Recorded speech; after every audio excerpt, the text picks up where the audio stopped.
அர்ச்சனை மலராக ஆலயத்தில் வருகின்றோம். ஆனந்தமாய் புகழ் கீதம் என்றும் பாடுவோம். அர்ச்சனை மலராக ஆலயத்தில் வருகின்றோம். ஆனந்தமாய் புகழ் கீதம் என்றும் பாடுவோம். அர்ப்பணித்து வாழ்ந்திட அன்பரும் வளர்ந்திட ஆசையோடு அருள் வேண்டி பணிகின்றோம். அர்ப்பணித்து வாழ்ந்திட அன்பரும் வளர்ந்திட ஆசையோடு அருள் வேண்டி பணிகின்றோம். அர்ச்சனை மலராக ஆலயத்தில் வருகின்றோம்.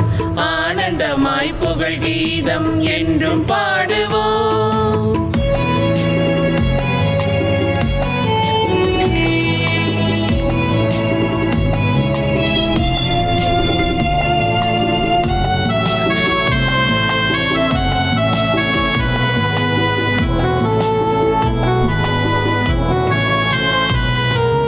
உமது வார்த்தையை எங்கள் வாயில் ஊட்டினீர். உமது பாதையை எங்கள் பாதையாக்கினீர். உமது மாட்சியை எம்மில் துலங்க செய்கின்றீர். உமது சாட்சியாய் நாங்கள் விளங்க சொல்கின்றீர். அழித்து ஒழிக்க கவிழ்த்து வீழ்த்த திட்டம் தீட்டினீர். கட்டி எழுப்ப நட்டு வைக்க எம்மை அனுப்பினீர். அஞ்சாதீர் என்று எம்மை காத்து வருகின்றீர். அஞ்சாதீர் என்று எம்மை காத்து வருகின்றீர். அர்ச்சனை மலராக ஆலயத்தில் வருகின்றோம். ஆனந்தமாய் புகழ் கீதம் என்றும் பாடுவோம்.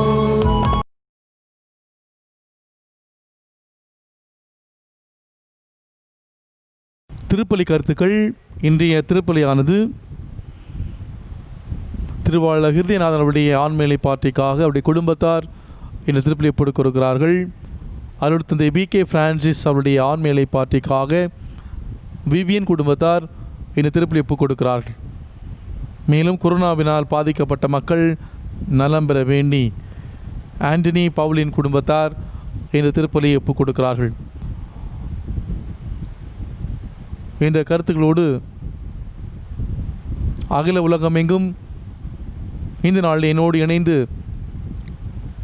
இந்த யூடியூப் சேனல் மூலமாக, ஃபேஸ்புக் மூலமாக நம்பிக்கையோடு ஜெபிக்கின்ற உங்கள் ஒவ்வொருடைய கருத்துக்களுக்காக மிக சிறப்பான விதத்திலே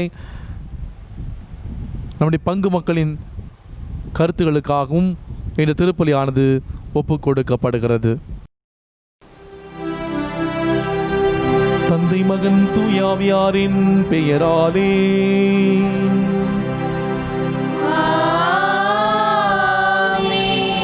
நம் ஆண்டவராகிய இயேசு கிறிஸ்துவின் அருளும் கடவுளின் அன்பும் தூயாவியாரின் தோழமையும் உங்கள் அனைவரோடும் இருப்பதாக.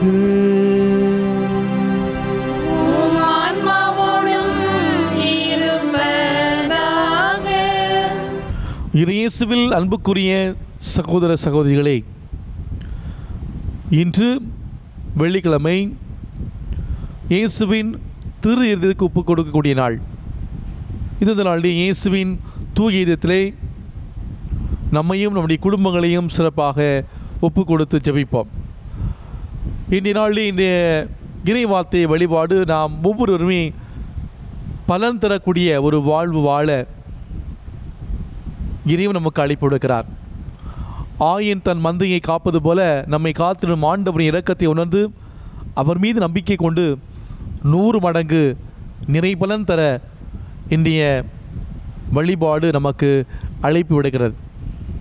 வழிநடத்தும் இறைவனின் கரங்களில் நம்மை கையளித்து ஆண்டவர் பார்த்து கொள்வார் என்ற நம்பிக்கையோடு அடியெடுத்து வைக்கும்போது நாம் பேச வேண்டிய வார்த்தைகளில் ஞானத்தையும் செய்ய வேண்டிய செயலிலே விவேகத்தையும் தந்தையாகும் இறைவன் நமக்கு தருவார் என்ற நம்பிக்கை இன்றைய முதல் வாசகத்தில் இறைவாக்கன் எரேமியா இஸ்ரேல் மக்களுக்கு எடுத்து கூறுகிறார்.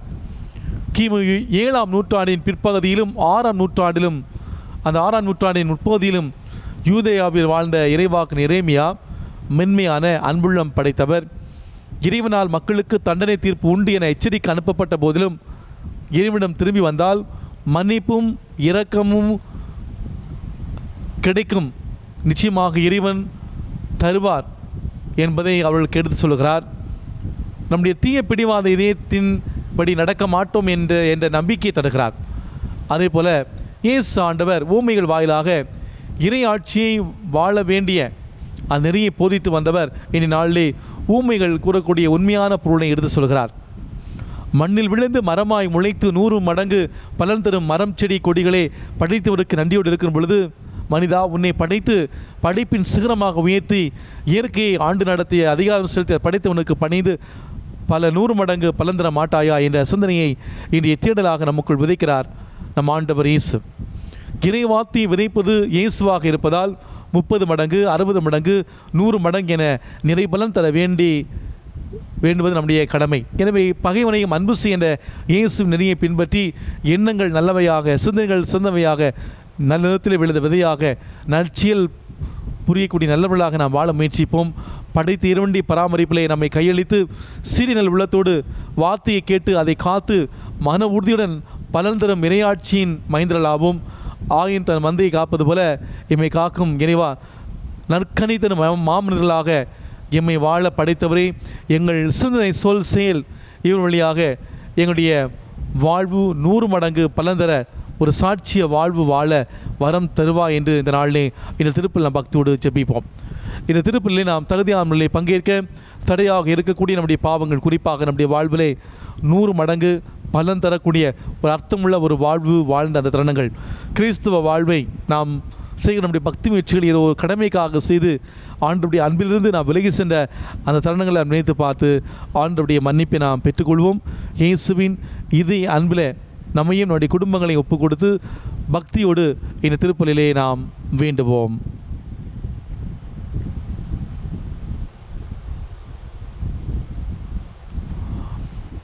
எல்லாமல்ல இறைவனிடமும் சகோதர சகோதரிகளே உங்களிடமும் நான் பாவியை ஏற்றுக்கொள்கிறேன்.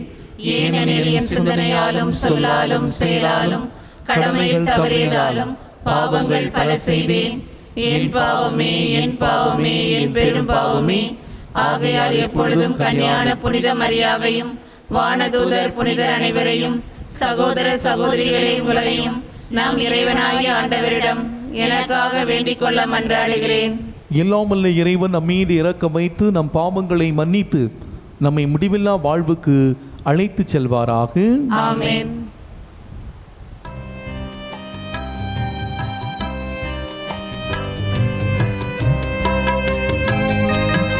ஆண்டவரே இரக்கமாயிரும். ஆண்டவரே இரக்கமாயிரும். கிறிஸ்துவே இரக்கமாயிரும்.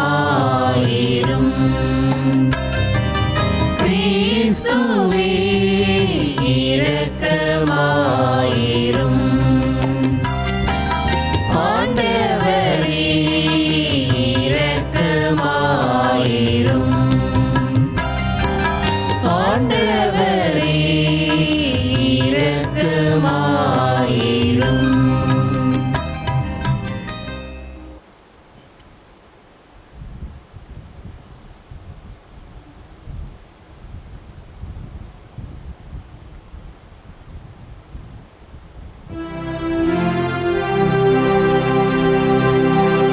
மன்றாடுவோமாக. ஆண்டவரே, நீர் உள்ளம் கனிந்து அடியார்களாகிய எங்களில் அருள் கொடைகளை பெருக செய்தருளும். இவ்வாறு நம்பிக்கை, இது நோக்கு, அன்பு ஆகியவற்றால் நாங்கள் பற்றி எறிந்து கட்டளைகளை வெளிப்படனும் ஆர்வத்துடனும் கடைபிடிக்க செய்தருள்வீராக. உம்மோடு தூய ஆவியாரின் ஒன்றிப்பில் இறைவனாய் என்றென்றும் வாழ்ந்து ஆட்சி செய்கின்ற எங்கள் ஆண்டவரும் திருமகனுமாக இயேசு கிறிஸ்து வழியாக உம்மை மன்றாடுகின்றோம்.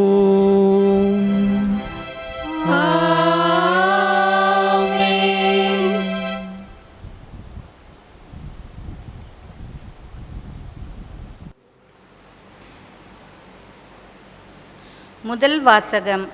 என் இதயத்திற்கு ஏற்ப மேய்ப்பர்களை உங்களுக்கு கொடுப்பேன். இறைவாக்கினர் எரேமியா நூலிலிருந்து வாசகம். அதிகாரம் 3. இறைவார்த்தைகள் 14 முதல் 17 வரை.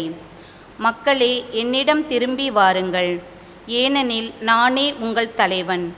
நகருக்கு ஒருவனையும் குடும்பத்திற்கு இருவருமாக தெரிந்தெடுத்து உங்களுக்கு சீயோனில் கூட்டி வருவேன். என் இதயத்திற்கு ஏற்ப மேய்ப்பர்களை உங்களுக்கு கொடுப்பேன். அவர்கள் உங்களை அறிவுடனும் முன்மதியுடனும் வழி நடத்துவார்கள். நீங்கள் நாட்டில் பலுகி பெருகி அக்காலத்தில் யாரும் ஆண்டவரின் உடன்படிக்கை பிழையை பற்றி பேச மாட்டார்கள். அது அவர்கள் எண்ணத்திலோ நினைவிலோ இராது. அது இல்லை என்று வருந்தி இனி ஒன்றும் செய்ய மாட்டார்கள் என்கிறார் ஆண்டவர். அக்காலத்தில் எருசலேமை ஆண்டவரின் அரியணை என அழைப்பார்கள். ஆண்டவரின் பெயரை முன்னிட்டு எல்லா மக்களினத்தாரும் எருசலேமில் வந்து கூடுவர். தங்கள் தீய இதய பிடிவாதத்தின்படி இனி நடக்க மாட்டார்கள். ஆண்டவர் வழங்கும் அருள்வாக்கு. இறைவனுக்கு நன்றி. பதிலுரை பாடல். பல்லவி. ஆயர் தம் மந்தையை காப்பது போல ஆண்டவர் நம்மை காத்திடுவார். ஆயர் தம் மந்தையை காப்பது போல ஆண்டவர் நம்மை காத்திடுவார். மக்கள் இனத்தாரே, ஆண்டவரின் வாக்கை கேளுங்கள். தொலைவில் உள்ள கடலோர பகுதிகளில் அதை அறிவியுங்கள். இஸ்ரேலை சிதறித்தவரை அதை கூட்டி சேர்ப்பார். ஆயர் தம் மந்தையை காப்பது போல் அதை காப்பார் என்று சொல்லுங்கள். பல்லவி. ஆயர் தம் மந்தையை காப்பது போல் ஆண்டவர் நம்மை காத்திடுவார். யாக்கோப்பை ஆண்டவர் மீட்டார், அவனிலும் வலியவன் கையினின்று அவனை விடுவித்தார். அவர்கள் வந்து சீயோனின் உச்சியில் பாடி மகிழ்வார்கள். தானியம், திராட்சை ரசம், எண்ணெய், ஆட்டுக்குட்டிகள், கன்றுக்காலிகள் ஆகிய ஆண்டவரின் கொடைகளை முன்னிட்டு பூரிப்படைவார்கள். அவர்களது வாழ்க்கை நீர்வளம் மிக்க தோட்டம் போல் இருக்கும். பல்லவி. ஆயர் தம் மந்தையை காப்பது போல் ஆண்டவர் நம்மை காத்திடுவார்.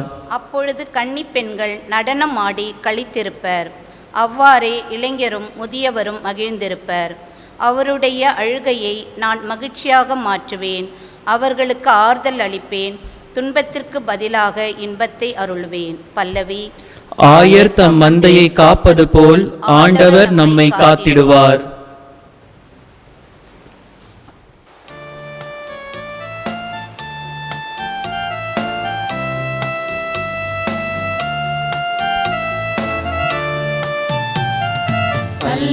அல்லேலூயா, அல்லேலூயா, அல்லேலூயா,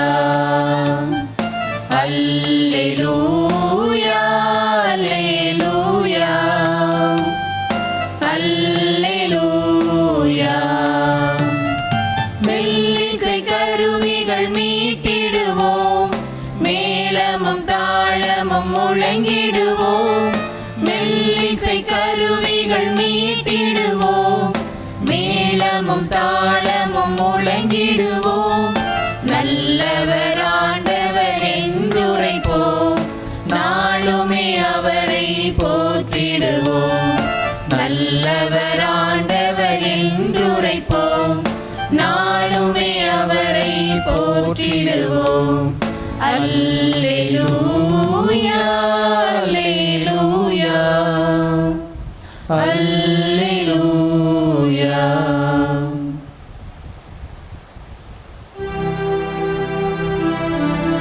ஆண்டவர் உங்களோடு இருப்பாராக. உம் ஆன்மாவோடும் இருப்பாராக. மத்திய எழுதிய தூய நற்செய்தியிலிருந்து வாசகம். ஆண்டவரே, மாட்சி உமக்கே. மத்திய எழுதிய நற்செய்தி அதிகாரம் 13 இறை வார்த்தைகள் 18 முதல் 23 முடிய. அக்காலத்தில் இயேசு தம் சீடருக்கு கூறியது: விதைப்பவர் உவமை பற்றி கேளுங்கள். வழியோரம் விதைக்கப்பட்ட விதைகளுக்கு ஒப்பானோர் இறையாட்சி குறித்த இறைவார்த்தையை கேட்டும் புரிந்து கொள்ள மாட்டார்கள். அவர்கள் உள்ளத்தில் விதைக்கப்பட்ட விதைகளை தீயோன் கைப்பற்றி செல்வான். பாறை பகுதியில் விதைக்கப்பட்ட விதைகளுக்கு ஒப்பானோர் இறைவார்த்தையை கேட்டவுடன் அதை மகிழ்ச்சியோடு ஏற்றுக்கொள்வார்கள். ஆனால் அவர்கள் வேரற்றவர்கள். எனவே அவர்கள் சிறிது காலமே நிலைத்திருப்பார்கள். இறைவார்த்தையின் பொருட்டு வேதனையோ இன்னலோ நேர்ந்தவுடனே தடுமாற்றம் அடைவார்கள். முட்செடிகளுக்கு இடையில் விழுந்த விதைகளுக்கு ஒப்பானோர் இறைவார்த்தையை கேட்டும் உலக கவலையும் செல்வமாயும் அவ்வார்த்தையை நெருக்கி விடுவதால் பயனளிக்க மாட்டார்கள். நல்லறத்தில் விதைக்கப்பட்ட விதைகளுக்கு ஒப்பானோர் இறைவார்த்தையை கேட்டு புரிந்து கொள்வார்கள். இவர்கள் சிலர் 100 மடங்காகவும், சிலர் 60 மடங்காகவும், சிலர் 30 மடங்காகவும் பயனளிப்பர். ஆண்டவரின் அருள்வாக்கு. கிறிஸ்துவே உமக்கு புகழ். 100 மடங்கு பலன் தரக்கூடிய அர்த்தமுள்ள ஒரு வாழ்வு வாழ முயற்சிப்போம். நாம் முட்செடிகள் மேல் விழுந்த விதையா, பார் நிலத்திலே விழுந்த விதையா, வழியோரத்திலே விழுந்த விதையா, நல்ல நிலத்திலே விழுந்த விதையா? தேள் ஒன்று ஆற்றோரமாக நின்று கொண்டிருந்தது. அப்போது அந்த பக்கமாக முதலை ஒன்று வந்தது. தேள் ஆசையோடு, ஆற்றின் அடுத்த கரைக்கு என்னை உன்னுடைய முதுகிலே சுமந்து செல்வாயா என்று கேட்டது. அதிர்ச்சியடைந்த அந்த முதலை, என்ன விளையாடுகிறாயா? நான் ஆற்றில் நீந்துகிற போது என்னுடைய முதுகிலே உன்னுடைய கொடுக்கால் கொட்டி விஷத்தை பாய்ச்சினால் நான் என்ன செய்வது என்று பதில் சொன்னது. தேளோ, என்ன முட்டாள்தனமாய் உளறுகிறாய்? நான் உன்னை கொட்டி நீ மூழ்க நேரிட்டால் நானும் மூழ்கிவிட மாட்டேனா என்று பதில் சொன்னது. அந்த முதலையும் சரி என்று சொல்லி முதல் ஏறிக்கொண்டது. நடு ஆற்றிலே செல்லும்போது அந்த தீகளானது முதலையின் முதுகிலே ஒரு போடு போட்டது. விஷம் ஏறிய முதலை ஆற்றில் மூழ்க ஆரம்பித்தது. மூழ்கி கொண்டே முதலை முணங்கியது. கொட்டமாட்டேன் என்று சொல்லிவிட்டு இப்பொழுது கொட்டிவிட்டாயே, இப்பொழுது பார், இருவரும் நாம் மூழ்கிறோமே, இது சரிதானா? தீளும் மூழ்கி கொண்டே சொன்னது, எது சரி என்பது எனக்கு தெரியும், ஆனால் சரியானதை என்னால் செய்ய முடியவில்லையே, அதுதான் என்னுடைய பிரச்சனை. நல்லது எது, சரியானது எது என்று தெரிவது வேறு, நல்லதையும் சரியானதையும் செய்வது என்பது வேறு. நல்லது எது என்று அறிவுபூர்வமாக தெரிந்தாலும் அவற்றை நாம் செய்ய தயங்குகிறோம் அல்லவா? காரணம் என்ன? அதுக்கு 4 காரணங்களை நாம் சொல்லலாம். முதலாவதாக, நமக்குள் ஊன்றியிராமல் இருப்பது.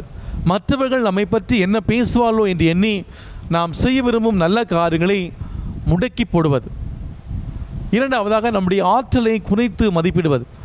நம்மால் பெரிய நல்ல காரியங்களை செய்ய முடியாது என்று நம்மை சுற்றி ஒரு சிறிய வட்டம் போட்டுக்கொண்டு நமக்கென்று குறுகிய எல்லைகளை வகுத்து கொண்டு அதற்குள்ளே முடங்கி கிடப்பது, அதை சுற்றி வலம் வருவது. மூன்றாவது, சமூக அக்கறையின்மை. இந்த சமுதாய வீட்டில் பிறந்த எனக்கு இந்த வீட்டை பராமரிக்க, சுத்தப்படுத்த கடமை இருக்கிறது என்ற உணர்வு மறுத்து போன ஒரு தன்மை. நான்காவதாக, அதீத பாதுகாப்பு உணர்வு.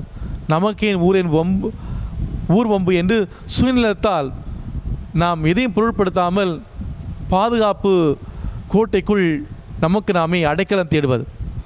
நன்மை செய்ய ஒருவருக்கு தெரிந்திருந்தும் அவர் அதை செய்யாவிட்டால் அது பாவம் என்று யாக்கோபு தான் எழுதிய அந்த புத்தகத்திலே 4ஆம் அதிகாரம் 7வது வசனத்தை சொல்லுகின்றார். அன்புக்கள், இந்த உலகத்திலே நல்லது மற்றும் தீயது என்ற 2 எதிர்வினைகள் மக்களை ஆட்சி செலுத்த வருகிறது. இந்த 2 வினைகளுக்கு தொடர்ந்த முரண்பாடு இந்த உலகம் படைக்கப்பட்டது முதல் இன்று வரை ஏதோ ஒரு வகையில் அரங்கேறி வருகிறது. நல்ல சிந்தனை கொண்டவர்கள் உள்ளடக்கத்தோடு வாழ்வார்கள். இவர்கள் சட்டங்களும் கட்டுப்பாடுகள் இல்லாவிட்டாலும் நல்ல செயல்பாடுகளோடு வாழ்வார்கள். இத்தகைய உள்ளடக்கம் இல்லாத தீ எண்ணம் கொண்டவர்கள் தங்களுக்கு தாங்களே சட்டங்களை உருவாக்கி கொண்டு சுயநலத்தோடு வாழ்பவர்கள். இவர்கள் நல்ல நிலமாக பலன் கொடுக்க முன்வர மாட்டார்கள், பிறரையும் பலன் கொடுக்க விடமாட்டார்கள். எனவே நம்முடைய அன்றாட வாழ்விலே, அன்றாட சூழ்நிலையிலே நல்லதை தேர்ந்தெடுக்கும் பொழுது நல்ல செயல்களை செய்ய முடியும். நாம் தீயதை தேர்ந்தெடுக்கிற பொழுது தீய செயல்களை தான் செய்ய முடியும் என்பதை இன்றைய வாசகங்கள் தெள்ளத் தெளிவாக நமக்கு வெளிப்படுத்தி நாம் கடவுளிடம் திரும்பி வந்து நல்லவர்களாக வாழ அழைப்பு விடுகிறது. இன்றைய முதல் வாசகத்தை நீங்கள் கூர்ந்து கவனித்தீர்கள் என்றால், இன்றைய முதல் வாசகத்திலே மக்களே என்னை திரும்பி வாருங்கள், இனி நானே உங்கள் தலைவன் என்று எரேமியா இறைவாக்கின் வழியாக இஸ்ரேல் மக்களை மனம் மாறி நல்ல மனிதர்களாக மாற கடவுள் அழைப்பு விடுகிறார். இன்றைய நற்செய்தி வாசகத்தில் கூட இறைமகன் இயேசு நம்மை நல்ல மனிதர்களாக பயன் தரக்கூடிய 100 மடங்கு பலன் தரக்கூடிய நல்ல மனிதர்களாக வாழ விதைப்பவர் ஊமை வழியாக நமக்கு அழைப்பு விடுத்துள்ளார். இயேசு நல்லறத்தில் விதைக்கப்பட்ட விதைகளுக்கு ஒப்பானோர் இறைவார்த்தையை கேட்டு புரிந்து கொள்வார்கள், இவர்களும் இவர்கள் சில 100 மடங்காகவும் சிலர் 60 மடங்காகவும் சில 30 மடங்காகவும் பலனளிப்பர் என்று சொல்கிறார். எனவே இந்த நாளிலே நம்முடைய உள்ளடக்கத்தின் வழியாக தீமைகளை கலந்து நல்ல மனம் கொண்டவர்களாக வாழ நாம் ஒவ்வொருமே அழைக்கப்பட்டிருக்கிறோம். ஆம் அன்புக்குரியவர்களே, இன்றைய நற்செய்தி வாசகத்திலே 4 வகையான நிலங்களை நாம் பார்த்தோம். ஒன்று பாதை. அதில் சிறப்பாக யாரை நாம் பார்க்கிறோம் என்றால், இறை வார்த்தையை கேட்பார்கள், ஆனால் அதை வெறுப்பார்கள், இறை சித்தத்தின்படி வாழ மாட்டார்கள். அதுக்கு சிறப்பான எடுத்துக்காட்டு சொல்ல வேண்டும் என்றால், இயேசு வாழ்ந்த காலத்திலே வாழ்ந்த பரிசேய சதுசேய மூப்பர்கள். அன்புக்களை மத்திய நற்செய்தி 9ஆம் அதிகாரம் 1 முதல் 9 வாரத்திலே நான் வாசிக்கிறோம். அங்கு குறை கூறுவதை பார்க்குறோம். இயேசு முடக்குவாதமுற்றவனை நோக்கி, உன் கட்டிலை தூக்கி கொண்டு வீட்டுக்கு போய் என்று சொல்கிறார். உன் பாவங்கள் மன்னிக்கப்பட்டன என்று சொல்லி அவனுக்கு சுகத்தை கொடுக்கிறார். ஆனால் அந்த இறை வார்த்தையை அந்த பரிசேயர்கள் கேட்கவில்லை. இவர் யார், எப்படி இவர் பாவங்களை மன்னிக்க முடியும் என்று சொல்லி குறை கூறுகிறார்கள். ஆகவே அவர்கள் இறை வார்த்தைக்கு செவி கொடுக்கவில்லை, மாறாக அந்த இறை வார்த்தை பற்றி குறை கூறிக்கொண்டு மக்களை திசை திருப்புவதை நாம் மத்திய நற்செய்தி 9ஆம் அதிகாரத்தில் நாம் வாசிக்கின்றோம். யோவான் நற்செய்தி 5ஆம் அதிகாரம் 5 முதல் 9 வாரத்திலே 38 ஆண்டுகளாக உடல்நலம் பெற்று வந்த அந்த மனிதனை நெடுங்காலமாக அவன் நிலையில் இருப்பதை அறிந்து அவன் அருகிலே சென்று, நீ நலம் பெற விரும்புகிறாயே என்று கேட்டு அவனுக்கு, நான் விரும்புகிறேன், உன்னுடைய படுக்கை எடுத்துக்கொண்டு வீட்டுக்கு போய் சொல்கிறார். ஏனென்றால் அன்று ஓய்வு நாள், இயேசு செய்யக்கூடாதை செய்துவிட்டார் என்று அந்த பரிசேய சதுசேயர்கள் குறை கூறினார்கள். அவர்கள் அந்த இறை வார்த்தையை அவர்கள் கேட்டார்கள், ஆனால் செவி கொடுக்கவில்லை, அதை வெறுத்தார்கள். அதன் வழியாக கிறிஸ்துவை கொல்வதற்காக திட்டங்கள் தீட்டுகிறார்கள். தொடர்ந்து மத்திய நற்செய்தி 9ஆம் அதிகாரம் 32 முதல் 34 இறைவார்த்தையை வாசிக்கின்றோம். பேய் பிடித்தவன் பேசாமல் இருக்கிறார். இயேசு அவனுடைய அருகிலே செல்கிறார், அவன் பேயை ஓட்டுகிறார், அவனை பேச வைக்கிறார். இந்த நிகழ்ச்சியை பார்த்து எல்லாருமே ஏற்படுகிறார்கள். ஏனென்றால் பேச்சிட்டு இருந்தவிடம் இருந்த அந்த பேய் அகன்று விட்டது என்று ஒரு சிலர் மகிழ்ச்சி அடைந்தாலும் கூட பரிசேயர்கள் முணுமுணுக்கிறார்கள். ஏனென்றால் இறை வார்த்தைக்கு அவர்கள் செவி கொடுக்கவில்லை. அவர்கள் எப்படி இருந்தார்கள்? வழியோரமாக விழுந்த அந்த விதையாக, பாதை நிலத்திலே விழுந்த அந்த விதைகளாக இருந்தார்கள். பாதையிலே விதைகள் விதைக்கப்பட்டால் நடந்து செல்வார்கள். அந்த விதைகளை பறவைகள் இழுத்து செல்கிறது. அந்த விதைகள் நசுங்கி ஒடுங்கி கரைந்து மண்ணோடு மண்ணாக மக்கிவிடுகிறது. அதைத்தான் இவ்வாறு சொல்கிறார், மனிதன் நீ எப்படி இருக்கிறாய்? நீ பாதையாக இருக்கிறாயா? அந்த பாதை நிலத்தில் விழுந்த விதையாக இருக்கிறாயா? முதல் கேள்விக்கு நாம் பதில் சொல்வோம். நீ பாதையா? அந்த பரிசேயரை போன்று, மூப்பரை போன்று, சதுசேயரை போன்று நீ வாழ்கிறாயா? அப்படி நீ வாழ்வாய் என்றால் அப்படி நீ வாழக்கூடாது. அப்படி இருந்தால் நீ உன்னை மாற்றிக்கொள். இதைத்தான் இயேசு என்று சொல்கிறார். ஒரு சிலர் இருக்கிறார்கள், ஆண்டுக்கு ஒரு முறை அவர்கள் திரு யாத்திரையாக செல்வார்கள். பாவசங்கதம் செய்துவிட்டு கடமையை முடிந்துவிட்டது என்று சென்று விடுவார்கள். மீண்டும் அடுத்த ஆண்டுக்கு தான் அவர்கள் வருவார்கள். இடைப்பட்ட நேரத்திலே அவர்கள் தங்களுடைய பங்கு ஆலயத்துக்கு செல்ல மாட்டார்கள். எந்த ஒரு பக்தி முயற்சிகளும் மேற்கொள்ள மாட்டார்கள். இறை வார்த்தையை கேட்க மாட்டார்கள். வாழ்க்கையிலே வருகிற அந்த திருப்தி ஆண்டுக்கு ஒரு முறை ஆலயத்துக்கு வருவது என்பது அல்ல. அவர்கள்தான் பாதையில் விழப்பட்ட விதை போன்றவர்கள் என்று இயேசு நமக்கு குறிப்பிடுகிறார். இரண்டாவதாக, பாறையில் விழுந்த விதை அது என்ன செய்கிறது? உடனே முளைக்கிறது. ஆனால் வெயிலின் காரணமாக அது அப்படியே கருகி போகிறது, மறைந்து போகிறது. இங்கு ஒரு சில உதாரணங்களை வீரத்தில் நாம் பார்ப்போம். இதற்கு உதாரணமாக வாழ்ந்தவர்கள், அந்த காலகட்டத்தில் வாழ்ந்த மக்களில் ஒரு சிலர். மார்க் நற்செய்தி 1ஆம் அதிகாரம் 21 முதல் 28 வாரத்திலே இயேசு அசுத்த ஆவி பிடித்திருந்த ஒருவனுக்கு குணமளிக்கிறார். இருபுறமும் மக்கள் பார்த்து கொண்டிருக்கிறார்கள், திகைப்புகிறார்கள், மகிழ்ச்சி அடைகிறார்கள். இவர் பேய்களை ஓட்டுகிறார் என்று சொல்லுகிறார்கள். அதோடு மட்டுமல்ல, ஒரு சிலர் வியந்து பாராட்டுகிறார்கள். இவர் சொன்னால் அசுத்த ஆவி கூட அகன்று போய்விடுகிறது என்று பெருமையாக சொல்கிறார்கள். அவர்கள் நினைத்தார்கள், ஆனால் வாழ்க்கையிலே வாழ்ந்து காட்டவில்லை. யோவான் நற்செய்தி 6ஆம் அதிகாரம் 66ஆம் வசனத்தில் நான் பார்க்குறோம். அந்த 5 அப்பத்தையும் 2 மீன்களை 5000 பேருக்கு உணவாக கொடுத்த பொழுது மக்கள் கூட்டம் திரண்டு வந்தார்கள். இயேசுவை அரசராக்க அவர்கள் நினைத்தார்கள். அவர் வார்த்தையை கேட்டார்கள். ஆனால் இயேசு என்ன சொன்னார்? எவனொருவன் என் தசையை தின்று இரத்தத்தை குடிக்கிறானோ அவனில் நான் வாழ்வேன், அவன் என்னில் வாழ்வான் என்று சொன்னவுடன் மக்கள் எல்லாம் போய்விட்டார்கள். இறை வார்த்தையை கேட்டார்கள், உண்மைதான். புதுமைகள் எல்லாம் பார்த்தார்கள், உண்மைதான். ஆனால் அவர்கள் அந்த இறை வார்த்தையிலே அவர்கள் நிலைத்திருக்கவில்லை, மாறாக அவர்கள் போய்விட்டார்கள் என்பதை நாம் நற்செய்தியிலே நாம் வாசிக்கிறோம். லூக்கா நற்செய்தி 23ஆம் அதிகாரம் 21ஆம் வசனத்திலே அங்கு பார்க்கிற பொழுது மக்கள் கூட்டம் என்ன சொல்கிறார்கள்? அந்த இறைவார்த்தை கேட்டார்கள், புதுமையை கண்டார்கள். அவர் தண்ணீரை தொட்டார், ரசமாகியது, எல்லாவற்றையும் பார்த்தார். இறுதியிலே என்ன சொன்னார்கள்? ஓசன்னா ஓசன்னா, தாவீது மகனுக்கு ஓசனா என்று ஓசனா கீதம் பாடுகிறார். ஆனால் 21ஆம் வசனத்தை வாசிக்க இருக்கிறோம். இவரை சிலுவையில் அறையும், சிலுவையில் அறையும் என்று கூக்குலிடுகிறார்கள். பரபாவை விடுதலை செய்யும், இயேசுவை சிலுவையில் அறைந்து கொல்லும் என்று கூக்குளுடைய நான் பார்க்கிறோம். இவர்கள் எல்லாம் பாறையானவர்கள். கேட்டார்கள், உண்மைதான். விசுவசித்தார்கள், உண்மைதான். ஆனால் முழுமையாக அல்ல, நிரந்தரமாக அல்ல, நிம்மதியாக அல்ல, இடையிலே மாறிவிட்டார்கள். அதைத்தான் அந்த 2வது வகையிலே பார் நிலத்தில் விழுந்த விதையாக நாங்கள் பார்க்குறோம். நம்மளும் கூட இந்த 2வது வகையை சார்ந்த பலர் இருக்கிறார்கள். இவர்கள் பொதுவாக ஆலயத்துக்கு வருவார்கள், ஒவ்வொரு ஞாயிற்றுக்கிழமையும் கூட வருவார்கள், திருவிருந்து நன்மையை வாங்குவார்கள், பக்த சபையில் இருப்பார்கள், எல்லாம் செய்வார்கள், எல்லா கமிட்டியிலும் இருப்பார்கள். ஆனால் வாழ்க்கையிலே கிறிஸ்துவின் போதனைகளை முழுமையாக அனுசரிக்க மாட்டார்கள். பெயருக்காக, பெருமைக்காக, அதிகாரத்துக்காக, அந்தஸ்துக்காக அவர்கள் அதை செய்வார்கள். ஒரு டொனேஷன் கொடுத்தா கூட மற்றவர்கள் பார்க்க வேண்டும் என்பதற்காக அதை செய்வார்கள். இயேசு கிறிஸ்து உள்வாங்கி வாழ மாட்டார்கள். இந்த வகையை சார்ந்தவர்கள் தான் இந்த 2வது வகையை சார்ந்தவர்கள். 3வது வகையினர் முட்செடியிலே விழுந்த விதை. அந்த விதையானது முளைத்தது, தளிர்த்தது, ஆனால் மீண்டும் களையானது. அது அப்படியே அமுக்கிவிட்டது. இதற்கு யாரை நாம் அதிகமாக சொல்லலாம் என்றால், இயேசுவோடு 3 ஆண்டுகள் வாழ்ந்த அந்த சீடர்களை பற்றி நாம் சொல்லலாம். மத்திய நற்செய்தி 26ஆம் அதிகாரம் 14 முதல் 16 உள்ள இறைவார்த்தையிலே வாசிக்கின்றோம். யூதாஸ் இயேசுவை காட்டி கொடுக்கிறான். அவன் 30 வெள்ளிக்காசுக்காக முத்தமிட்டு காட்டி கொடுக்கிறான். நான் அவரை காட்டி கொடுத்தால் எனக்கு என்ன கொடுப்பீர்கள் என்று கேட்டதற்கு 30 வெள்ளிக்காசு தருகிறேன் என்று சொன்ன உடனே காட்டி கொடுத்து விடுகிறான். ஏன்? பணத்தின் மீது உள்ள ஆசை.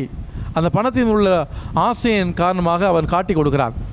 வளர்ந்தான், முளைத்தான், தளிர்த்தான், 3 ஆண்டுகள் இயேசுவோடு இருந்தான். ஆனால் முழுமையாக இல்லை. ஏனென்றால் உலகத்தின் எண்ணங்கள், செல்வங்கள், பணம், அதிகாரம் அவனை அமுக்கிவிட்டது. அதனால் அவன் இயேசுவை காட்டி கொடுத்தான் என்று நாம் பார்க்கின்றோம். ஆகவே யூதாசுடைய கதை நமக்கு இந்த 3வது வகையை தெளிவுபடுத்துகிறது. மேலும் மார்க் நற்செய்தி 14ஆம் அதிகாரம் 66 முதல் 72 உள்ள இறைவார்த்தையிலே நான் வாசிக்கிறோம். அங்கே பேதுரு இயேசுவை மறுதலிக்கிறார். இயேசுவின் சீடராக அழைக்கப்பட்டார், அன்பு செய்தார், அரவணைத்தார், அனைத்திலும் இருந்தார், எல்லாவற்றிலும் உழைத்தார். இறுதியிலே ஒரு பெண்ணிடம் அவர் இயேசுவே மறுதலிக்கின்றார். நான் இயேசு கிறிஸ்துவை அறியேன் என்று சொல்லுகிறார். ஏன்? வளர்ந்து விட்டார். இருந்தாலும் கூட அந்த உலகத்தினுடைய பயம், யூதாஸ் இயேசுவை காட்டி கொடுத்தது போல இவரும் இயேசுவை மறுதலிக்கிறார். மேலும் லூக்கா நற்செய்தி 18ஆம் அதிகாரம் 18 முதல் 30 உள்ள இறைவார்த்தையை நான் வாசிக்கணும். ஒரு இளைஞன் வருகிறான், வந்து நான் என்ன செய்ய வேண்டும் என்று கேட்கிறான். இயேசு என்ன சொன்னார்? நீ எல்லா கட்டளைகளையும் அனுசரிக்கிறாயா? அனுசரிக்க என்று சொல்லுகிறான். இயேசு இதை செய்கிறாயா? செய்கிறேன் என்று பெருமையாக சொல்லுகிறான். இயேசு அவனை பார்த்து, உனக்கு ஒன்று குறையாக இருக்கிறது. அப்படி என்றால் எல்லாவற்றையும் விட்டுவிட்டு என்னை பின்தொடர்ந்து வா என்று சொன்ன உடனே அவன் செய்தானா? செய்யவில்லை. இயேசுவை கண்டு பாவித்தானா? முளைத்து விட்டான், வளர்ந்து விட்டான். ஆனால் பணத்தின் மீது இந்த ஆசை அவனை விட்டுவிடவில்லை. அவன் பணத்தின் மீது பற்று வைத்திருந்தான், சொத்து மீது இதயத்தை வைத்திருந்தான். ஆசைகளை அடியோடு அவன் அளிக்கவில்லை. ஆண்டவருக்கு முன்பாக இவை அனைத்தையும் உயர்வாக கருதினான். அதனால்தான் நாம் பார்க்கிறோம் லூக்கா நற்செய்தி 16ஆம் அதிகாரம் 13ஆம் வசனத்திலே என்ன சொல்கிறது? ஒருவர் 2 தலைவருக்கு ஊழியம் செய்ய முடியாது. பணத்திற்கும் கடவுளுக்கும் நீ பணிவிடை செய்ய முடியாது. ஒன்று கடவுளை வெறுக்க வேண்டும், அல்லது பணத்தை வெறுக்க வேண்டும். இந்த 2ஐயும் ஒன்றாக வைத்து நீ பணி செய்ய முடியாது அங்கு சொல்லப்படுகிறது. மேலும் 1 தீமோத்தி 6ஆம் அதிகாரம் 10ஆம் வசனத்தில் நான் வாசிக்கின்றோம். பொருள் ஆசையே எல்லா தீமைகளுக்கும் ஆணிவேர். உலகத்தின் ஆசைகள் வருகிற பொழுது, உலகத்தின் எண்ணங்கள் வருகிற பொழுது வளர்ந்து விட்டவை அப்படியே நசுக்கப்படுகின்றன என்று சொல்கிறார். அந்த மூன்றாம் வகையிலே நம்மிடையே யாரும் இல்லையா? ஏன் அருமையாக சொல்கிறார், எவன் ஒருவன் தம்மை கண்டு பாவிக்கிறானோ எல்லாவற்றிலும் நன்றாக இருப்பான், ஆலயத்துக்கு வருவான், அனைத்தையும் செய்வான், மகிழ்ச்சியோடு இருப்பான். ஆனால் வாழ்க்கையிலே ஏதாவது எதிர்பாரான விபத்துகளோ துன்பங்களோ துயரங்களோ வந்துவிட்டால், இயேசுவே நீ எங்கே இருக்கிறாய்? உனக்கு நான் என்ன செய்யவில்லை? என்னை கொடுத்தேனே, என் நேரத்தை கொடுத்தேனே, என் பணத்தை கொடுத்தேனே, கோயிலுக்கு எல்லாம் செய்தேனே, இப்போ என்ன ஆயிற்று? என் மகன் இறந்து விட்டானே, இனி நான் உன்னிடம் வேண்ட மாட்டேன், உனக்கு உரிமை கொடுக்க மாட்டேன், உனக்கு முதலிடம் கொடுக்க மாட்டேன், என்னை வெறுத்து விட்டாய், மறுத்து விட்டாய், ஒதுக்கி விட்டாய், ஓரங்கட்டி விட்டாய், இனி நீ வேண்டாம் என்று சொல்லுவர்கள் தான் மக்கள். அத்தகைய மக்கள் நம்மிடம் இல்லையா? எத்தனையோ எதிர்பாராத துன்பங்கள் வந்துவிட்டால் இயேசுவை இகழ்ந்து பேசுகிற கூட்டங்கள் நம்மிடம் இல்லையா? நாம் நினைத்து பார்க்க வேண்டும். அதுபோன்ற சமயத்தில் தான் ஆண்டவர் நம்மை உறுதிப்படுத்துகிறார், ஆண்டவர் நம்மை நிலைக்க வைக்கிறார் என்பதை நாம் தெரிந்து கொள்ள வேண்டும். நான்காவது வகை நல்லெண்ணத்தை சொல்கிறார். 1 சாமுவேல் புத்தகம் 3ஆம் அதிகாரம் 10வது வசனத்தில் அங்கு சாமுவேல் என்ன சொல்கிறார்? ஆண்டவரை பேசும் அடியேன் கேட்கிறேன். சாமுவேல் என்று கூப்பிட்ட போது சாமுவேல் என்ன செய்தார்? ஆண்டவரை நீ பேசும், நான் கேட்கிறேன். அதாவது தன்னையே அவர் கொடுத்து விட்டார். அதைத்தான் ஆண்டவர் நல்லெண்ணத்துக்கு ஒப்பிடுகிறார். 2 சாமுவேல் புத்தகம் 12ஆம் அதிகாரம் 13ஆம் வசனத்திலே நான் ஆண்டவருக்கு எதிராக பாவம் செய்து விட்டேன். தாவீது தவறு செய்து விட்டான், ஆனால் அவன் மனமாறி விட்டான், திருந்தி இறை வார்த்தை கேட்டு நல்லெண்ணமாக மாறுகிறான். லூக்கா நற்செய்தி 19ஆம் அதிகாரம் 1 முதல் 10 உள்ள இறைவார்த்தையிலே சக்கேயு பாவியாகத்தான் இருந்தான், இறைவார்த்தை கேட்டான், நல்லெண்ணமாக மாறி இயேசுவின் சீடராக மாறிவிடுகிறான். அதே போல் லூக்கா நற்செய்தி 1ஆம் அதிகாரம் 38ஆம் வசனத்தில் நாம் அன்னை மரியாளுடைய வாழ்க்கையிலே நான் ஆண்டவருடைய அடிமை, உமது சொற்படி எனக்கு ஆகட்டும் என்று சொல்லி தண்ணியை கொடுத்து விட்டார். அதைத்தான் இந்த 4ஆம் இல்லத்திற்கு ஆண்டவர் ஒப்பிடுகிறார். அதாவது எல்லாம் நீதானப்பா என்று சொல்லி நம்மையே நாம் கொடுக்கிற பொழுது நாம் நல்ல நிலமாக நாம் வாழ்கிறோம். வாழ்க்கையிலே நீ நல்ல நிலமாக நீ வாழ வேண்டும் என்று ஆண்டவர் ஆசைப்படுகிறார். அன்பாதவர்களே, நல்ல நிலம் என்பது தன்னையே கொடுப்பது. யோபு புத்தகம் 1ஆம் அதிகாரம் 21ஆம் வசனத்தில் அந்த கஷ்டமான சூழ்நிலையிலும், அந்த துன்பம் நிறைந்த அந்த சூழ்நிலையிலும் அவர் சொன்ன அந்த வார்த்தை, ஆண்டவர் அளித்தார், ஆண்டவர் எடுத்துக்கொண்டார், அவருடைய பெயர் போற்ற பெறுக. அதுபோன்று வாழ்க்கையிலே எல்லாம் நீதான் என்று நாம் சொல்லுகிற பொழுது அனைத்து நீதான், வாழ்வும் நீதான், வழியும் நீதான், உண்மை நீதான், உயிர் நீதான், எல்லாம் நீதான் என்று நாம் நம்மையே கொடுத்து நாம் வாழ்கிற பொழுது நாம் நல்ல நிலமாக நாம் வாழ்கிறோம். ஆகவே இந்த நிலத்தை 4 வகையில் நாம் பார்க்குறோம். நாம் நம்முடைய வாழ்க்கையிலே பாதை நிலமாக இருக்கிறோமா அந்த பரிசுகளை போன்று, அல்லது பாறையாக இருக்கிறோமா அந்த ஒரு சில மக்களை போன்று, அல்லது முட்சிறியை போல் இருக்கிறோமா இயேசுவோடு வாழ்ந்த அந்த சீடர்களைப் போல, அல்லது 100 மடங்கு பலனக்கூடிய நல்ல மனிதர்களாக, நல்ல இடத்தில் விதைக்கப்பட்ட மனிதர்களாக நாம் வாழ்கிறோமா? எனவே இந்த நாளிலே ஆண்டவர் அழைக்கிறார், நாம் ஒவ்வொருவருமே நல்ல இடத்தில் விதைக்கப்பட்ட விதையாக நாம் வாழ மாற ஆண்டவர் நமக்கு பல வாய்ப்புகளை கொடுக்கிறார். நாம் வாழ்கிற நம்முடைய வாழ்க்கை சொல்லே நாம் எவ்வாறு வாழ்கிறோம், நம்முடைய ஆன்மீக வாழ்விலே நாம் எங்கே இருக்கிறோம், நம்முடைய ஆன்மீக வாழ்விலே பேரளவிலே நாம் கிறிஸ்தவர்களாக வருடத்துக்கு ஒரு முறை நாம் திருத்தலமாக ஏறி இறங்கி நாம் வந்துவிட்டோம் என்றால், எல்லாம் முடிந்துவிட்டு நினைப்போம் என்றால், நாம் அந்த முதல் வகையை சார்ந்த பாதையில் விழப்பட்ட அந்த விதைகளாக நாம் வாழ்ந்து கொண்டு இருக்கிறோம். ஆலயத்துக்கு நாம் வருகிறோம், எல்லா காரியங்களையும் செய்கிறோம், ஆனால் அது மற்றவர்கள் பார்க்க வேண்டும் என்பதற்காக நாம் அதை செய்தோம் என்றால், நாம் ஒருவருமே பாறையில் விழப்பட்ட அந்த விதைகளாக நாம் வாழ்ந்து கொண்டு இருக்கிறோம்.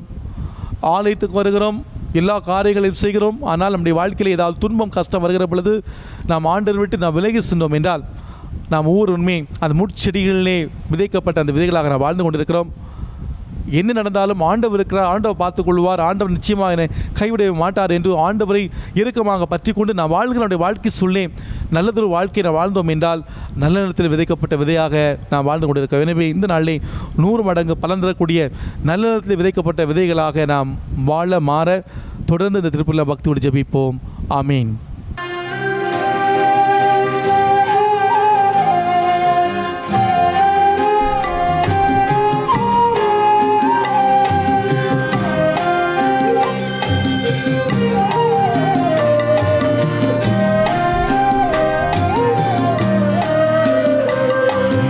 காண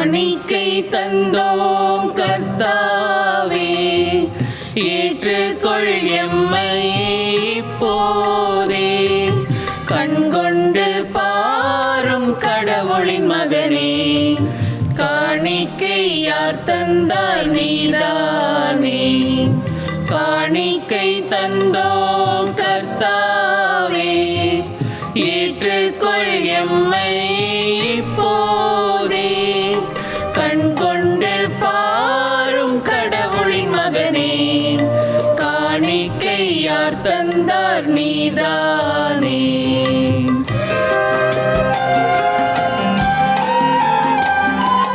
நாங்கள் தந்த காணிக்கை எல்லாம் இரட்சகர் கொடுத்தது. மேகம் சிந்தும் நீர்த்துளி எல்லாம் பூமி கொடுத்தது. காலங்கள் மாறும், கோலங்கள் மாறும், காலங்கள் மாறும், கோலங்கள் மாறும், ஆகாயம் மாறும் கடவுளின் மகனே. ஆனாலும் உன் அன்பு மாறாது. காணிக்கை தந்தோம் கர்த்தாவே, ஏற்றுக்கொள் எம்மையே இப்போதே. கண் கொண்டு பாரும் கடவுளின் மகனே, காணிக்கை யார் தந்தார் நீதானே. சகோதர சகோதரிகளே, என்னுடையது உங்களுடையதுமான இந்த பலி எல்லாமல்ல தந்தையாகிய இறைவனுக்கு ஏற்றதாகும்படி ஜெபியுங்கள். ஆண்டவர் தமது பேரின் புகழ்ச்சிக்காகவும் ஆட்சிக்காகவும் நமது நன்மைக்காகவும் புனித திரு அவை அனைத்து நலன்களுக்காகவும் உமது கையிலிருந்து இப்பலியை ஏற்றுக்கொள்வாராக. இறைவா, பழைய பாட்டு பல்வேறு பலிகள் திருமகன் நிறைவான ஒரே பலியின் முழுமை பெற செய்தீரே. ஆபேலின் காணிக்கைகள் மீது ஆசி வழங்கி புனிதப்படுத்தியது போல உமது ஆட்சியின் மேன்மைக்காக இறைபற்றுள்ள அடியார்கள் ஒவ்வொருவரும் செலுத்தும் பலியேற்று அது அனைவரின் மீட்புக்கு பயன்பட செய்தல்வீராக. எங்கள் ஆண்டவராகிய கிறிஸ்து வழியாக உம்மை மன்றாடுகின்றோம்.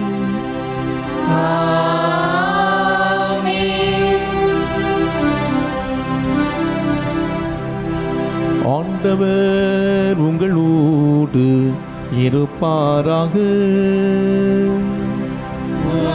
ஆன்மாவோடும் இருப்பாராக. இதயங்களை மேலே எழுப்புங்கள். ஆண்டவரிடம் எழுப்பியுள்ளோம். நம் இறைவனாகிய ஆண்டவருக்கு நன்றி பாடுவோம். அது தகுதியும் நீதியும் ஆனதே. ஆண்டவரே, தூயவரான தந்தையே, இன்றும் எல்லாம் இறைவா, இந்நாளும் இவ்விடத்தில் நாங்கள் நமக்கு நன்றி செலுத்துவது மெய்யாகவே தகுதியும் நீதியும் ஆகும். எங்கள் கடமையும் மீட்புக்குரிய செயலும் ஆகும். ஏனெனில் உலக அனைத்தையும் படைத்தீர், காலங்களின் மாற்றங்களை முறைப்படுத்தினீர், உமது சாயலில் மனிதரை உருவாக்கினீர், இவ்வுலகில் வியத்தக பொருட்கள் எல்லாவற்றையும் அவர்களுக்கு பணிய வைத்தீர். இவ்வாறு அவர்கள் உடைய படைப்புகள் அனைத்தின் மீதும் பதிலாய் ஆட்சி செலுத்தவும் செயல்களின் மேன்மை கண்டு உமையினராது புகழ்ந்தைத்தவும் எங்கள் ஆண்டவராகிய கிறிஸ்து வழியாக செய்துள்ளீர். ஆகவே நாங்கள் வானக தூதனையுடன் சேர்ந்து உம்மை புகழ்ந்தேற்று அக்களித்து கொண்டாடி பாடுவதாவது.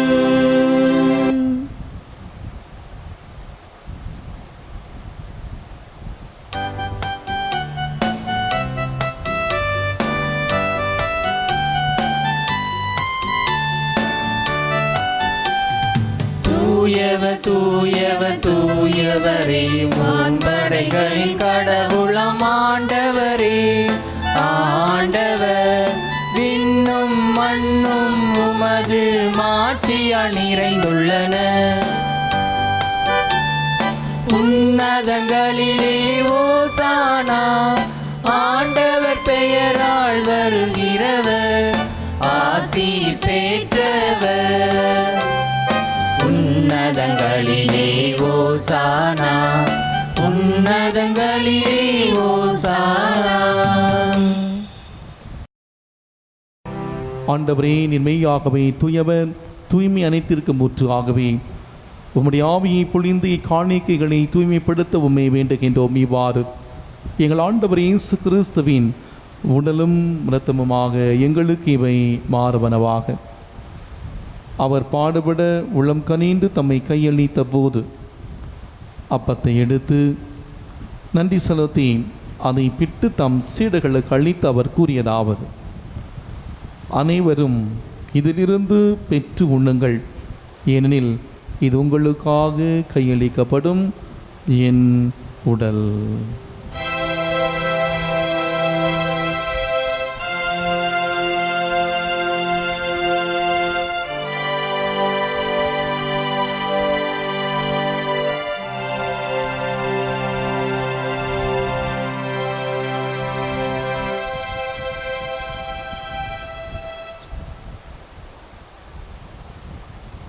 அவ்வண்ணமே இரவிருந்தி அருந்திய பின் கிண்ணத்தையும் எடுத்து மீண்டும் மக்கு நன்றி கூறி தம் சீடர்களுக்கு அளித்து அவர் கூறியதாவது: அனைவரும் இதிலிருந்து பெற்று பருகுங்கள், ஏனெனில் புதிய நிலையான உடன்படிக்கைக்குரிய என் இரத்தத்தின் கிண்ணம். இது பாவ மன்னிப்புக்கென்று உங்களுக்காகவும் பலருக்காகவும் சிந்தப்படும். இதை என் நினைவாக செய்யுங்கள்.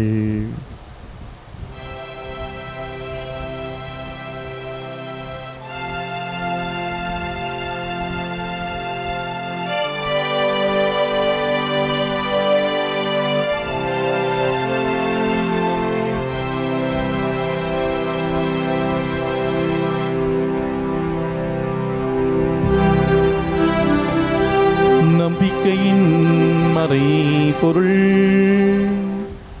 ஆண்டவரே, நீர் வருமளவும் உமது இறப்பினை அறிக்கையிடுகின்றோம், உமது உயிர்ப்பினையும் எடுத்துரைக்கின்றோம். ஆகவே ஆண்டவரே, நாங்கள் கிறிஸ்துவின் இறப்பினை உயிர்ப்பினை நினைகூர்ந்து வாழ்வதிலும் அப்பத்தை மீட்பளிக்கும் கிண்ணத்தை ஒப்பு கொடுக்கின்றோம். உம் திருமுன்னின்று ஊழியம் புரிய தகுந்தவர்களை ஏற்றுக்கொண்டீர், எனவே உமக்கு நன்றி செலுத்துகிறோம். மேலும் கிறிஸ்துவின் உடலிலும் இரத்தத்திலும் பங்கு கொள்ளும் எங்களை தூய ஆவியார் ஒன்று சேர்க்க வேண்டுமென உம்மை தாழ்மையுடன் மன்றாடுகின்றோம்.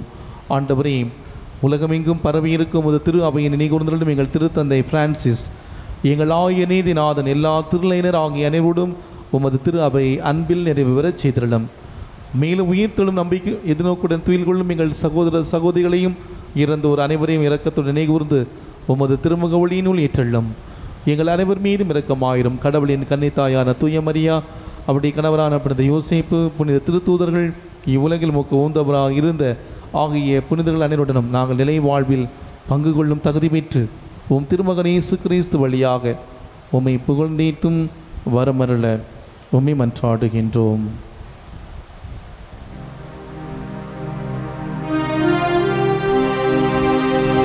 இவர் வழியாக இவரோடு இவரில் எல்லாம் வல்ல இறைவனாகிய தந்தையே, தூயாவியாரின் ஒன்றிப்பில் எல்லா புகழும் ஆட்சியும் என்றென்று உமக்கு உரியதே. ஆமென், ஆமென், ஆமென்.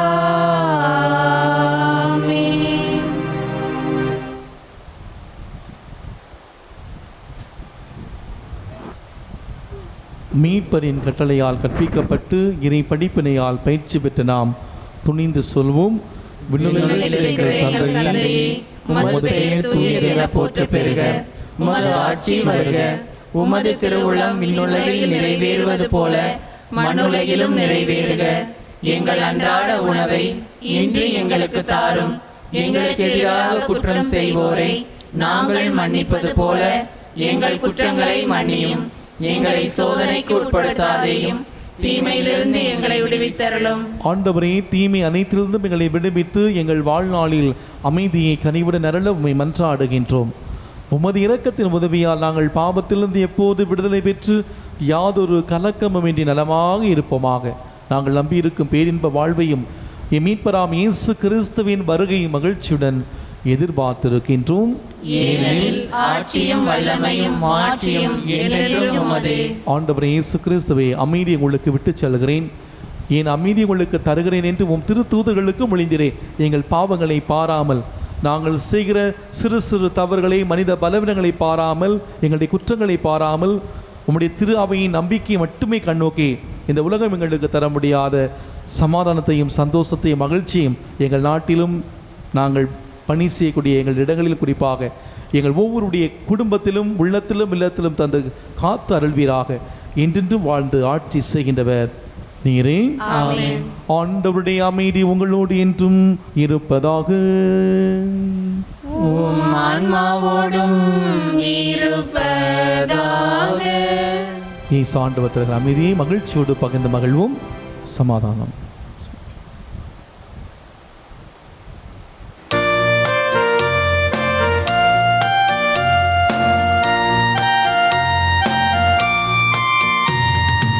உலகின் பாவம் போக்கும் இறைவனின் திரு செம்மறியே, எம்மேல் இரக்கம் வையும்.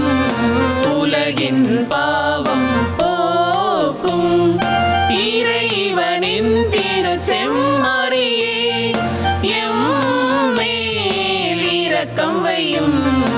உலகின் பாவம் போக்கும் இறைவனின் திரு செம்மறியே, எமக்கு அமைதி அருளும். நானே வானின்று இறங்கி வந்த வாழ்வு தரும் உணவு, என்னை உண்பவர் என்றுமே வாழ்வார் என்று சொன்ன நம் ஆண்டவர் இயேசு கிறிஸ்து இவரே. நாம் வாழ தன்னையே உடைத்தவர். நாம் நம்முடைய வாழ்விலே மற்றவருக்காக உடைபட இதோ நமக்கு அழைப்பு விடுகிறார். இந்த தேவனுடைய திருவிருந்திலே பங்கேற்க அழைக்கப்பெற்ற நாம் ஒவ்வொருவருமே பேறு பெற்றவர்கள். ஆண்டவரே, நீர் என் உள்ளத்தில் எழுந்தருளி வர நான் தகுதியற்றவன். ஆனால் ஒரு வார்த்தை மட்டும் சொல்லியருளும், எனது ஆன்மா நலமடையும். கிறிஸ்துவின் திருவுடலும் திருத்தமும் நம் ஒருவரை காத்து நம்மை நினைவாழ்வுக்கு அழைத்து செல்வதாக. ஆமென்.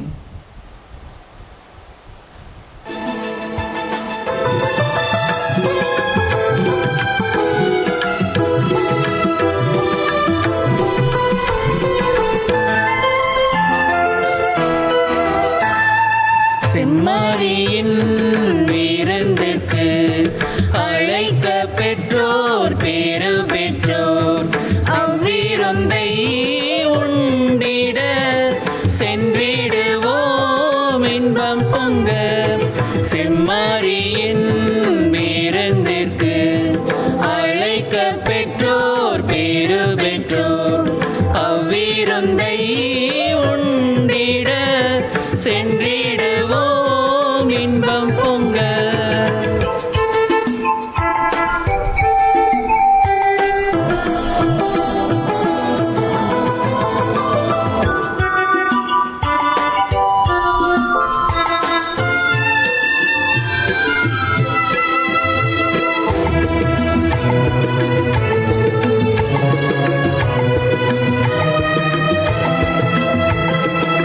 இறைவன் தரும் விருந்திது, அதை உண்ண தடை என்ன?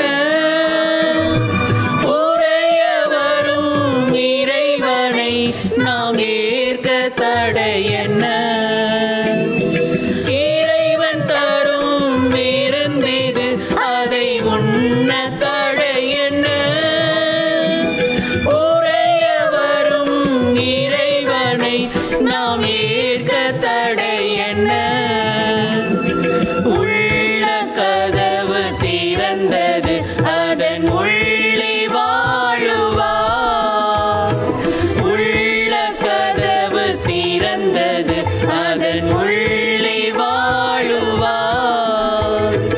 உவகை என்னும் ஒளி கொணர்ந்து என்னை ஆளுவார்.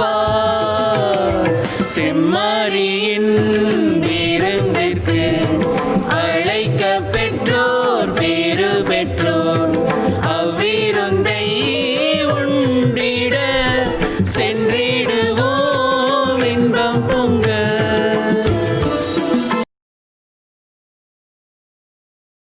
கிறிஸ்துவின் ஆன்மாவே என்னை புனிதப்படுத்தும். கிறிஸ்துவின் திருவுடலே என்னை மீட்டருளும். கிறிஸ்துவின் திரு ரத்தமே என்னை நிறைவித்தருளும். கிறிஸ்துவின் விழாவிலிருந்து வழிந்த திருநீரே என்னை கழுவியருளும். கிறிஸ்துவின் திருப்பாடுகளே என்னை திடப்படுத்துங்கள். ஓ நல்ல இயேசுவே, எனக்கு செவிசாய் தருளும். உமது திருக்காயங்களுக்குள்ளே என்னை மறைத்தருளும். உம்மை விட்டு ஒருபோதும் என்னை பிரிய விடாதேயும். தீய எதிரிகளிடமிருந்து என்னை காத்தருளும். என் மரண நேரத்தில் நீர் என்னை அழைத்து உம்முடைய புனிதர்களோடு எக்காலமும் உம்மை புகழ எனக்கு வரமருளும். ஆமேன். இதோ நான் கதவு அருகில் நின்று தட்டி கொண்டிருக்கிறேன். யாராவது எனது குரலை கேட்டு கதவை திறந்தால் நான் அவரோடு உள்ளே சென்று அவரோடு உணவருந்துவேன், அவரும் என்னோடு உணவருந்துவார் என்கிறார் ஆண்டவர்.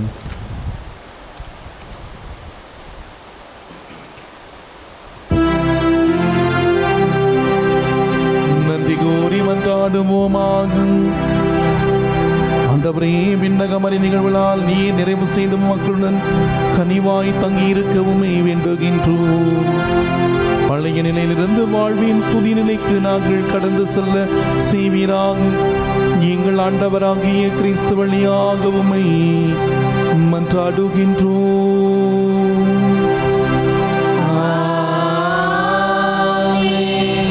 ஆண்டவர் உங்களோடு இருப்பாராக. ஆன்மாவோடும் இருப்பாராக. எல்லாமல்ல இறைவன் தந்தை, மகன், தூயாவியார் நமக்கு ஆசி வழங்குமாறாக.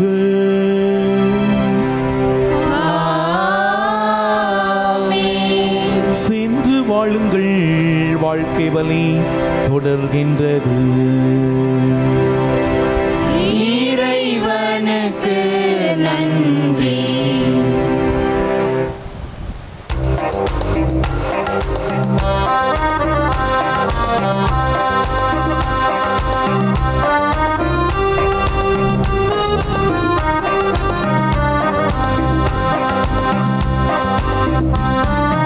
எல்லாம் உமக்காக இயேசுவின் திவ்ய இருதயமே, எல்லாம் உமக்காக.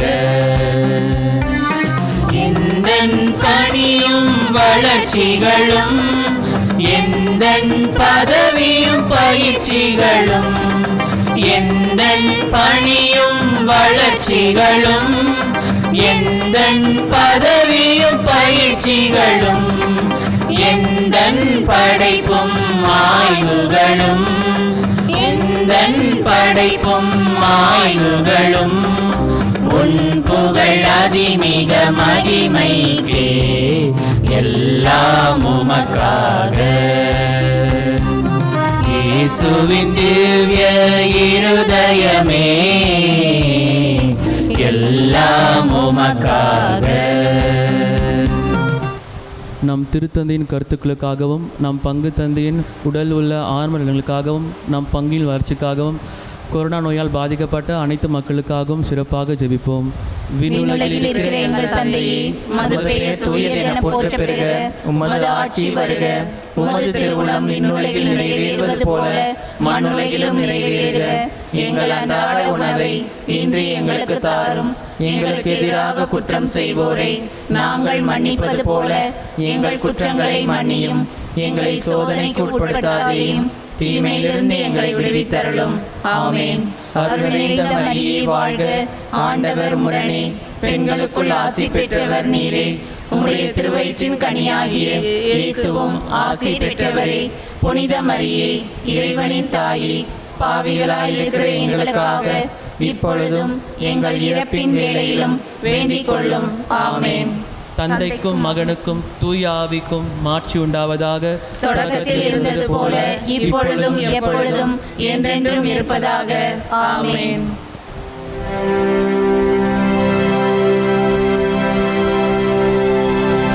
நிலையான புகழுக்குரிய தூய்மை மிகு நற்கருணைக்கு எல்லா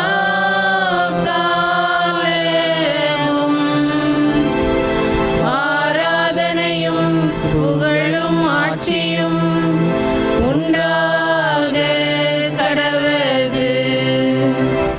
அர்ச்சிஷ்ட சிலுவை அடையாளத்தினாலே எங்கள் சத்துருக்களிடமிருந்து எங்களை ரட்சித்தருளும்.